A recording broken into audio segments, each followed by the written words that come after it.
Individual turnover research has a long, rich history, but research on collective or organizational turnover and how it affects organizational performance is relatively still in its infancy.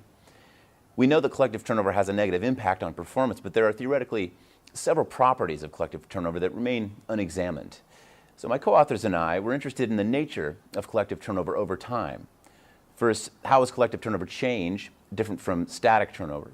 Second, does it matter whether turnover events are clustered together or spread out? And third, what's the role of replacements in covering for the lost employees?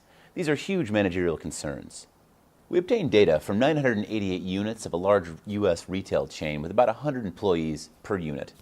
In this sample, changes in turnover rates carried conceptual and empirical distinction from absolute turnover rates with regard to unit profit. So the idea is that the same turnover rate could actually have a different impact on units if that turnover rate was vastly different from previous rates. So for example, two units with a 20% turnover rate may react differently depending on their history.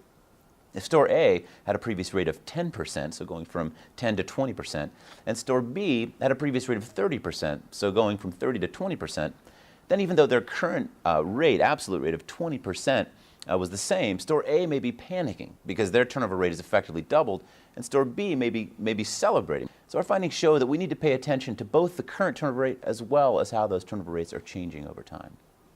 We also found that the relative timing of employee departures, a construct we term turnover dispersion, mattered a great deal. For instance, there's a difference between losing one employee per month for a year and losing 12 employees in 1 month, even though they could have the same rate. So it's not enough to know that these units have the same annual turnover rate. How these turnover events are clustered over time also matters, presumably because it affects the unit's ability to recover from the employee losses. This paper, and the review process in general, really challenged us to think deeper about the reasons why changes in turnover rates might be different, both theoretically and consequentially, from absolute turnover rate levels at one point in time. This challenge came because a turnover rate is usually the average across some span of time, for example, a quarter or a month. But this is a static number that doesn't capture changes in turnover. So to make the conceptual distinction, we attempted to get into the minds of retail managers to understand the psychological impact that turnover volatility might have, and we hope we communicated that in the paper.